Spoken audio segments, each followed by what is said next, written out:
ಮನಿ ಆಂಜನೇಯ ಏನ್ ಹೇಳ್ತಾರೆ ನೋಡುವ.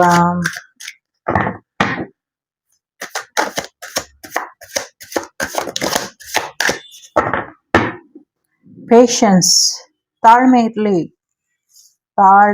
ಇರ್ಲಿ ಅಂತ ಹೇಳ್ತಿದ್ದಾರೆ. ಸೊ ನಾನು ಹಿಂದೆ ಸಾಕಷ್ಟು ತಪ್ಪುಗಳನ್ನ ಮಾಡಿದ್ದೆ. ಆಮೇಲೆ ಆ ತಪ್ಪುಗಳನ್ನೆಲ್ಲ ತಿದ್ದುಕೊಂಡು ನಾನು ಬೆಳ್ದೆ.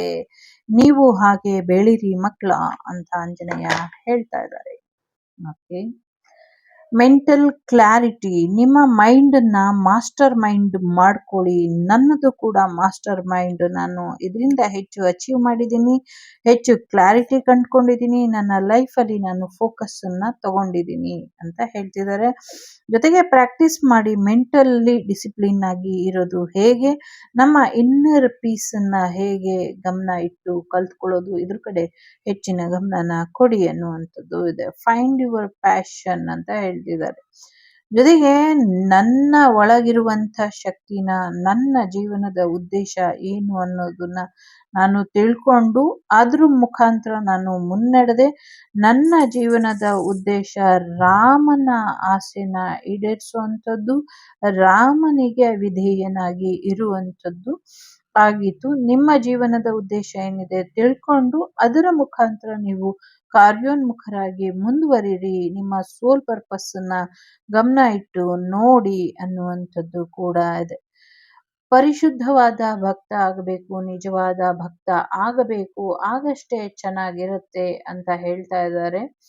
ಜೊತೆಗೆ ತುಂಬಾ ಇಂಪಾರ್ಟೆಂಟ್ ಆಗಿ, ನಾನು ರಾಮನ ಪರವಾಗಿ ಅಥವಾ ರಾಮನಿಗೆ ಸರಿಯಾಗಿ ಅಂದ್ರೆ ಪರಿಪೂರ್ಣವಾಗಿ ಸರೆಂಡರ್ ಆಗಿದ್ದೆ, ಅಂದ್ರೆ ಶರಣಾಗಿದ್ದೆ. ಸಾಕಷ್ಟು ಕಮಿಟ್ಮೆಂಟ್ ನಾನು ನನ್ನ ಜೊತೆ ಕೊಟ್ಕೊಂಡಿದ್ದೆ. ರಾಮನಿಗೆ ಈ ಕಾರ್ಯನ ನಾನು ಮಾಡ್ತೀನಿ ಅನ್ನುವಂಥ ರೀತಿಯಲ್ಲಿ. ಹಾಗೇನೆ ನೀವು ನಿಮ್ಮ ದೈವದ ಪ್ರತಿ ನಿಮ್ಮ ಕಮಿಟ್ಮೆಂಟ್ ಕೂಡ ಹಾಗೆ ಇರ್ಲಿ ಅಂತ ಹೇಳ್ತಿದ್ದಾರೆ. ಸೊ ಯಾವುದೇ ಭಯ ಇಲ್ದಿರ ನಾನು ಮಾತಾಡದೆ, ರಾವಣನ ಮುಂದೆ ನನಗೆ ಯಾವುದೇ ಭಯ ಇರಲಿಲ್ಲ ಮಾತಾಡಬೇಕಾದ್ರೆ. ನಾನು ಪ್ರಾಮಾಣಿಕವಾಗಿ ಮಾತಾಡದೆ, ಅವನು ಏನೇ ಶಿಕ್ಷೆ ಕೊಟ್ಟರು ನಾನು ಧೈರ್ಯವಾಗಿ ಎದುರಿಸಿ ಬಂದೆ ರಾವಣನ್ನ. ಹಾಗೇನೆ ನೀವು ನಿಮ್ಮ ಮುಂದೆ ಇರುವಂಥ ಯಾವುದೇ ಶತ್ರು ಆಗಿದ್ರು, ಯಾರೇ ಆಗಿದ್ರು, ಮಿತ್ರ ಆಗಿರ್ಲಿ, ಶತ್ರು ಆಗಿರ್ಲಿ, ಏನೇ ಆಗಿರ್ಲಿ, ಧೈರ್ಯವಾಗಿ ಎದುರಿಸಿ, ಧೈರ್ಯವಾಗಿ ಮಾತಾಡಿ ಅಂತ ಹೇಳ್ತಾ ಇದ್ದಾರೆ ಇಲ್ಲಿ. ಜೊತೆಗೆ ಸಾಕಷ್ಟು ಬದಲಾವಣೆನ ನಿಮ್ಮ ಜೀವನದಲ್ಲಿ ನೀವು ಮಾಡ್ಕೊಳ್ಬೇಕು. ಆ ಒಂದು ಬದಲಾವಣೆ ನಿಮ್ಮ ಒಳಿತಿಗಾಗಿ, ನಿಮ್ಮ ಏಳಿಗೆಗಾಗಿ ಆಗಿದೆ. ಅದನ್ನ ಸರಿಯಾದ ರೀತಿಯಲ್ಲಿ ನೀವು ಫೇಸ್ ಮಾಡಿದ್ರೆ ಸಾಕಷ್ಟು ವಿಧಗಳಲ್ಲಿ ನಿಮ್ಮನ್ನ ನೀವು ಸೆಲ್ಫ್ ಇಂಪ್ರೂವ್ಮೆಂಟ್ ಮಾಡ್ಕೊಳ್ತೀರಾ ಅನ್ನುವಂಥದ್ದು ಇದೆ. ನಾನು ಒಂದೊಂದು ಕಲ್ಲಿನಲ್ಲೂ ಹೇಗೆ ರಾಮನಾಮನ ನೋಡ್ದೆ, ಹಾಗೆ ನೀವು ಪ್ರತಿಯೊಂದು ಕಲ್ಲಿನಲ್ಲೂ ನನ್ನ ಪ್ರತಿ ಭಕ್ತಿಯಿಂದ ನೀವು ಆ ಕಲ್ಲನ್ನ ಮುಟ್ಟಿ ನಿಮ್ಮ ಯಶಸ್ಸಿನ ಮೆಟ್ಟಿಲು ಮಾಡಿಕೊಂಡು ಮುಂದುವರಿರಿ ಅಂತ ಹೇಳ್ತಿದ್ದಾರೆ. ಜೊತೆಗೆ ನಿಮ್ಮ ಕಾರ್ಯಕ್ಷಮತೆ ಬಗ್ಗೆ, ನಿಮ್ಮ ಕಾರ್ಯದಕ್ಷತೆ ಬಗ್ಗೆ ಅಥವಾ ನಿಮ್ಮ ಬಗ್ಗೆ ನಿಮಗೆ ನಂಬಿಕೆ ಇರಲಿ ಅನ್ನುವಂಥದ್ದು ಇದೆ. ನಾನು ಯಾವ ರೀತಿ ಸೇವೆ ಮಾಡ್ಬೋದು ಭಗವಂತನಿಗೆ, ನನ್ನ ರಾಮನಿಗೆ ಅಂತ ತಿಳ್ಕೊಂಡು ನಾನು ನನ್ನ ರಾಮನ್ನ ಚೆನ್ನಾಗಿ ಅರ್ಥಕೊಂಡೆ. ಹಾಗಾಗಿ ರಾಮನ ಭಕ್ತಿ ನನ್ನಲ್ಲಿ ಶಕ್ತಿಯಾಗಿ ವಿರಾಟ್ ರೂಪದಲ್ಲಿ ನಿಲ್ತು, ನೀವು ಕೂಡ ನಿಮ್ಮ ಭಕ್ತಿ ನನ್ನ ಪ್ರತಿಯಾಗಿ ಹೇಗಿದೆಯೋ ಹಾಗೆ ಅದನ್ನ ಅಳವಡಿಸ್ಕೊಳ್ಳಿ. ನಾನು ಕೂಡ ನಿಮ್ಮಲ್ಲಿ ವಿರಾಟ್ ರೂಪನಾಗಿ ನಿಲ್ತೀನಿ ಅಂತ ಹೇಳ್ತಿದ್ದಾರೆ. ನಿಮ್ಮ ಇನ್ನರ್ ಪವರ್ನ ನಾನು ಕಂಟ್ರೋಲ್ ಮಾಡ್ತೀನಿ. ನನ್ನ ಬಗ್ಗೆ ಇರುವಂಥ ಮಿಸ್ಅಂಡರ್ಸ್ಟ್ಯಾಂಡಿಂಗನ್ನ ನೀವು ಕಂಟ್ರೋಲ್ ಮಾಡಿಕೊಂಡು ನನ್ನನ್ನ ಅರ್ಥ ಮಾಡ್ಕೊಳ್ಳಿ ಅನ್ನುವಂಥದ್ದು ಕೂಡ ಹೇಳ್ತಾ ಇದ್ದಾರೆ ಇಲ್ಲಿ. ಸೊ ನೀನು ಅನ್ನುವಂಥ ಅಹಂಕಾರ ನಿನ್ನೊಳಗಿರೋವರೆಗೂ ನಿನಗೆ ನಾನು ಕಾಣಿಸೋದಿಲ್ಲ. ನಾನು ಅನ್ನುವಂಥ ಅಹಂಕಾರನ ನಾನು ಮರೆತು ರಾಮನಿಗೆ ಸರ್ವಾಂತರ್ಯಾಮಿಯಾಗಿರುವಂಥ ರಾಮನಿಗೆ ಶರಣಾದಾಗ ನನ್ನ ಅಹಂಕಾರವನ್ನು ರಾಮನ ಪಾದದ ಕಣದ ಧೂಳಲ್ಲಿ ನಾನು ಪರಿಸಮಾಪ್ತಿ ಮಾಡಿದಾಗ ನನ್ನ ಒಂದು ಜ್ಞಾನೋದಯ ಆಯಿತು. ಸೊ ಹಾಗೇನೆ ನನ್ನ ಅಹಂಕಾರ ಅಥವಾ ರಾವಣನ ಅಹಂಕಾರ ಹೇಗೆ ಪತನವಾಯಿತು ಅಥವಾ ರಾವಣನ ಅಹಂಕಾರನ ನಾನು ಹೇಗೆ ಅಳಿಸಿ ಹಾಕಿದೆ, ಅವನ ಇಡೀ ಲಂಕಾ ದಹನನ ಮಾಡಿ ಹಾಗೆ ನೀನು ನಿನ್ನ ಅಹಂಕಾರದ ದಹನನ ಮಾಡ್ಕೊ, ಇಲ್ಲ ಅಂದ್ರೆ ನಾನು ನಿನ್ನ ಅಹಂಕಾರದ ದಹನನ ಮಾಡ್ತೀನಿ ಅಂತ ಹೇಳ್ತಾ ಇದ್ದಾರೆ. ಜೊತೆಗೆ ನಾನು ಹೇಗೆ ಯಾರಿಗೂ ತಿಳಿಯದಂಥ ಸೀತಾಮಾತೆನ ಹುಡುಕ್ಬಿಟ್ಟೆ, ಹಾಗೇನೆ ನಿನ್ನ ಜೀವನದಲ್ಲಿ ನಿಜವಾಗ್ಲೂ ನಿನ್ನ ಜೀವನದ ಉದ್ದೇಶ, ಆತ್ಮದ ಉದ್ದೇಶ ಏನಿತ್ತು, ನಿನ್ನ ಸೋಲ್ ಪರ್ಪಸ್, ನನ್ನ ಸೋಲ್ ಪರ್ಪಸ್ ಸೀತಾಮಾತೆನ ಹುಡುಕೋದು ಆಗಿತ್ತು. ಸೀತಾಮಾತೆನ ರಾಮನಿಗೆ ತಂದು ಒಪ್ಪಿಸೋದು ನನ್ನ ಸೋಲ್ ಪರ್ಪಸ್ ಆಗಿತ್ತು. ಅದನ್ನ ನಾನು ಮಾಡಿದೆ, ಅದಕ್ಕೆ ನಾನು ದಾರಿನ ಹುಡ್ಕೊಂಡೆ, ಅದಕ್ಕೆ ನನ್ನ ಜೀವನನ ನಾನು ಮುಡುಪಾಗಿ ಇಟ್ಟೆ. ಆ ಹಾದಿಲಿ ಬಂದಂಥ ಎಲ್ಲ ಸಮಸ್ಯೆಗಳನ್ನು ನಾನು ಧೈರ್ಯವಾಗಿ ಎದುರಿಸಿ ನಾನು ಕೊನೆಗೆ ಸೀತಾದೇವಿನ ಮುಟ್ಟಿ ಸಂದೇಶನ ಕೊಟ್ಟು ಆ ಸಂದೇಶನ ರಾಮನವರೆಗೂ ತಲುಪಿಸಿ ರಾಮನಿಗೂ ಕೂಡ ಸಂದೇಶನ ಕೊಟ್ಟು ನನ್ನ ಸೋಲ್ ಪರ್ಪಸ್ ಅನ್ನ ಕಂಪ್ಲೀಟ್ ಮಾಡಿದೆ. ನಿನ್ನ ಸೋಲ್ ಪರ್ಪಸ್ ಏನಿದೆ, ನಿನ್ನ ಸೋಲ್ ಪರ್ಪಸ್ ಜೊತೆಗೆ ನಿನ್ನ ಗೋಲ್ ಏನಿದೆ, ನಿನ್ನ ಗೋಲ್ನ ನೀನು ರೀಚ್ ಆಗಬೇಕು ಅಂದ್ರೆ ನಿನಗಿರುವಂಥ ಸಮಸ್ಯೆಗಳು ಯಾವುದು, ಆ ಸಮಸ್ಯೆಗಳ ನಿವಾರಣೆಗೆ ನಿನಗೆ ಯಾರ ಸಹಾಯ ಬೇಕು, ಯಾವ ರೀತಿ ಬೇಕು, ಇದ್ರ ಬಗ್ಗೆ ಯೋಚನೆ ಮಾಡಬೇಡ. ನಿನ್ನ ಸೋಲ್ ಪರ್ಪಸ್, ನಿನ್ನ ಲೈಫ್ ಗೋಲ್ ಏನಿದೆ ಅದನ್ನ ನೀನು ಕಂಡು ಹಿಡ್ಕೊ. ನಿನ್ಗೆ ಒಂದು ರಕ್ಷೆಯಾಗಿ, ಒಂದು ಆಶೀರ್ವಾದ ಆಗಿ ಅಥವಾ ನಿನ್ನ ಅದೃಷ್ಟದ ಕೀಗೊಂಚಲಾಗಿ ನಾನು ಇರ್ತೀನಿ ಅಂತ ಕೂಡ ಹೇಳ್ತಾ ಇದ್ದಾರೆ. ಬಹಳಷ್ಟು ಜನರಿಗೆ ಮೋಡದಲ್ಲಿ ಒಂದಷ್ಟು ಮಾಹಿತಿಗಳು ಸಿಗಬಹುದು ಅನ್ನುವಂಥದ್ದು ಕೂಡ ಇದೆ.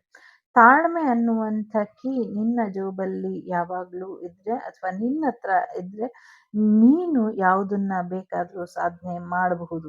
ಸಹನೆ ಅನ್ನುವಂಥ ಅಸ್ತ್ರ ನನ್ನ ಕೈಲಿ ಇತ್ತು, ಹಾಗಾಗಿ ನಾನು ತಾಳ್ಮೆಯಿಂದ ಸೀತಾದೇವಿನ ಹುಡುಕಿ ಹೊರಟು ಸೀತಾದೇವಿನ ನಾನು ಭೇಟಿಯಾದೆ. ಅದು ಇಂಥದ್ದೇ ಸಮಯಕ್ಕೆ ಆಗಬೇಕು ಅಂತ ಇರುತ್ತೆ, ಆ ಸಮಯದಲ್ಲಿ ಆಗತ್ತೆ. ಸೊ ಹಾಗಾಗಿ ಈಗ ನಿನ್ನ ಜೀವನದ ಉದ್ದೇಶ ಈಡೇರಿಲ್ಲ ಅಂತ ಆತರ ಪಡಬೇಡ. ಮುಂದಿನ ದಿನಗಳಲ್ಲಿ ಡಿವೈನ್ ಟೈಮಿಂಗ್ ಬಂದಾಗ ನಿನ್ನ ಜೀವನದ ಉದ್ದೇಶನೂ ಈಡೇರುತ್ತೆ. ಯಾವ ದೇವಸ್ಥಾನದ ಕನಸನ್ನ ನೀನು ಕಟ್ಟಿದ್ಯಾ ಆ ಕನಸು ಕೂಡ ಈಡೇರುತ್ತೆ. ಯಾವ ರಾಜಗೋಪುರದ ಕನಸು ಕಂಡಿದ್ದೆ ಆ ಕನಸು ಕೂಡ ಈಡೇರುತ್ತೆ ಅನ್ನುವಂಥದ್ದು ಕೂಡ ಇದೆ ಇಲ್ಲಿ. ಬಹಳಷ್ಟು ಜನರಿಗೆ ಬಹಳಷ್ಟು ವಿಚಾರಗಳಲ್ಲಿ ಕೃತಜ್ಞತೆ ಅನ್ನೋದು ಇಲ್ಲ. ಕೃತಜ್ಞತೆನ ಇಟ್ಕೊಳ್ಳಿ ಅನ್ನುವಂಥದ್ದು ಇದೆ. ಹಿಂದೆ ಮಾಡಿದಂಥ ತಪ್ಪುಗಳನ್ನ ಮತ್ತೆ ಮತ್ತೆ ಮಾಡಕ್ಕೆ ಹೋಗಬೇಡಿ ಅನ್ನುವಂಥದ್ದು ಇದೆ. ಆಂಜನೇಯನ ಹೆಸರಿನಲ್ಲಿ ಒಂದು ಚಿಕ್ಕದಾದಂಥ ಹವನನ ಮಾಡ್ಕೊಳ್ಳಿ, ಇದರಿಂದ ನಿಮ್ಗೆ ಒಳ್ಳೇದಾಗತ್ತೆ. ಮತ್ತೆ ದಿನಾಗ್ಲೂ ಹನುಮಾನ್ ಚಾಲೀಸಾನ ಓದಿ, ಇದರಿಂದ ಒಳ್ಳೇದಾಗತ್ತೆ ಅನ್ನುವಂಥದ್ದು ಕೂಡ ಇದೆ. ಹನುಮನ ಗುಡಿಯ ಮುಂದೆ ಒಂದು ಸಣ್ಣದಾದಂಥ ತುಪ್ಪದ ದೀಪನ ಹಚ್ಚಿಡ್ತಾ ಬನ್ನಿ ದಿನಾಗ್ಲೂ, ಇದರಿಂದ ನಿಮ್ಗೆ ಹೆಚ್ಚಿನ ಬೆಳಕು ದಾರಿದೀಪ ಕಾಣಿಸುತ್ತೆ ಅನ್ನುವಂಥದ್ದು ಕೂಡ ಇದೆ. ಜೊತೆಗೆ ಒಂದಷ್ಟು ಕ್ರಿಸ್ಟಲ್ಗಳು ಇದೆ, ಅದನ್ನ ಮಂಗಳವಾರದೊತ್ತು ಧಾರಣೆ ಮಾಡಿ, ಇದರಿಂದ ನಿಮ್ಗೆ ಒಳ್ಳೇದಾಗತ್ತೆ ಅನ್ನುವಂಥದ್ದು ಕೂಡ ಇದೆ. ಸಿಂಧೂರದ ತಿಲಕನ ನೀವು ಧಾರಣೆ ಮಾಡಿ, ಇದರಿಂದ ನಿಮ್ಗೆ ಹೆಚ್ಚಿನ ಒಂದು ಒಳಿತಾಗತ್ತೆ, ರಕ್ಷೆ ಸಿಗತ್ತೆ ಅನ್ನುವಂಥದ್ದು ಕೂಡ ಇದೆ. ಆಂಜನೇಯನ ಅಷ್ಟಕ ಮತ್ತೆ ಹನುಮಾನ್ ಚಾಲೀಸ ಮತ್ತೆ ಸುಂದರಕಾಂಡ ಇದೆಲ್ಲ ಪುಸ್ತಕಗಳು ಇರಬಹುದು ಅಥವಾ ಹಾಡುಗಳು ಇರಬಹುದು ಅಥವಾ ಬೇರೆ ಯಾವುದೇ ವಿಧದ ಆಂಜನೇಯನಿಗೆ ಸಂಬಂಧಪಟ್ಟಂತ ವಿಚಾರಗಳು ಇದ್ರೆ ಆ ಪುಸ್ತಕಗಳನ್ನ ಓದಿ, ಇದರಿಂದ ನಿಮ್ಗೆ ಹೆಚ್ಚು ಸಮಸ್ಯೆಯಿಂದ ಪರಿಹಾರ ಸಿಕ್ಕಿ ಒಂದಷ್ಟು ಗ್ರಹ ಶಾಂತಿ ಕೂಡ ಆಗತ್ತೆ ಅನ್ನುವಂಥದ್ದು ಕೂಡ ಇದೆ ಇಲ್ಲಿ.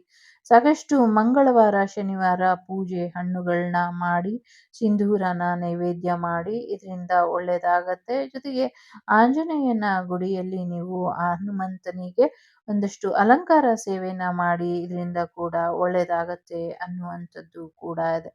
ಕೆಲವರು ದೇವಸ್ಥಾನಕ್ಕೆ ಬೂಂದಿ, ಲಡ್ಡು, ಬೆಲ್ಲ ಅಥವಾ ಕಬ್ಬು ಅಥವಾ ಬಾಳೆಹಣ್ಣನ್ನ ಕೊಡಿ, ಇದರಿಂದ ಗಣೇಶ ಮತ್ತೆ ಆಂಜನೇಯ ಇಬ್ರು ಸಂಪ್ರೀತರಾಗ್ತಾರೆ ಅನ್ನುವಂಥದ್ದು ಇದೆ.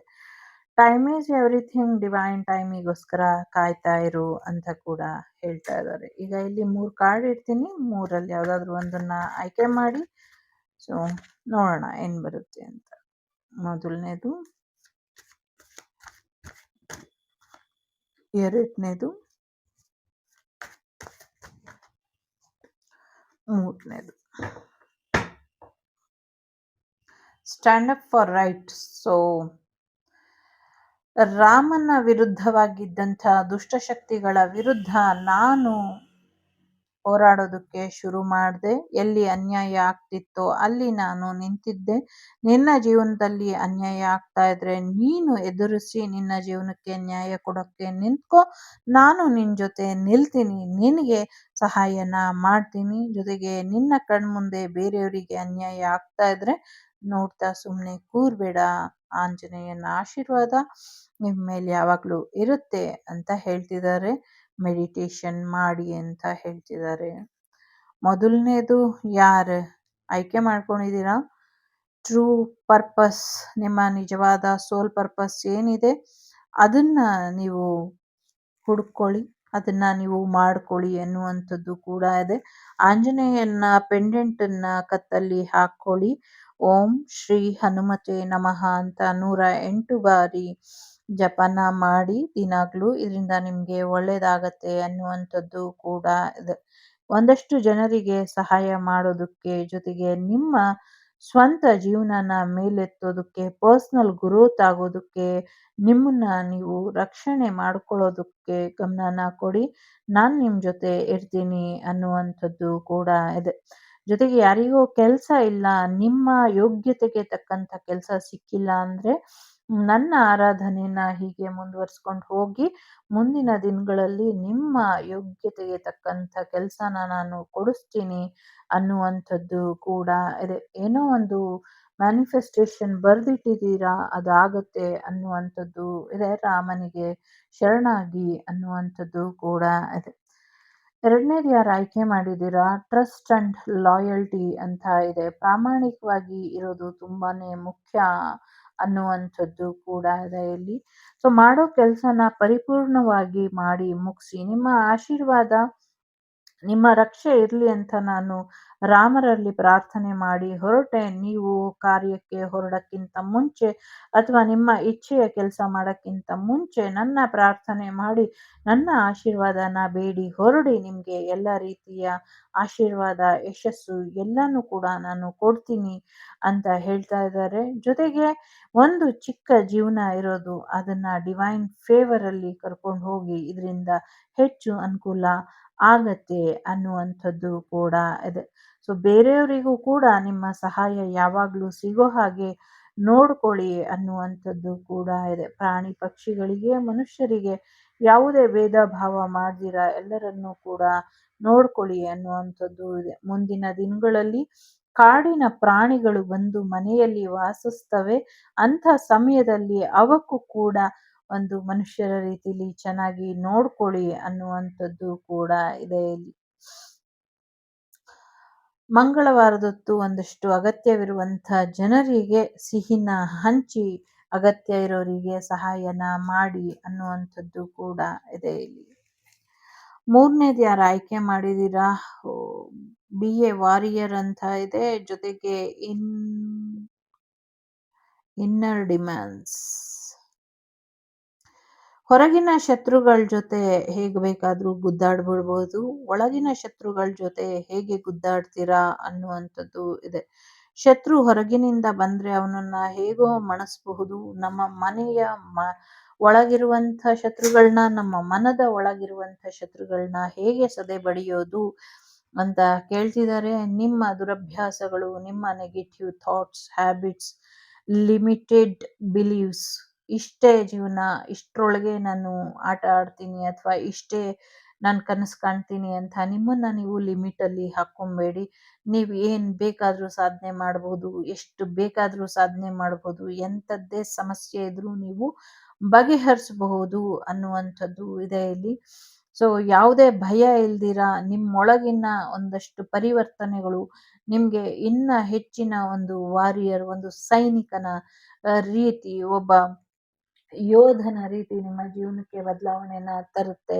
ಸೊ ಹಾಗಾಗಿ ಬಿ ಎ ವಾರಿಯರ್ ಅಂತ ಹೇಳ್ತಿದ್ದಾರೆ. ಸೊ ಯಾವುದರ ವಿರುದ್ಧ ನೀವು ಹೋರಾಡಬೇಕು?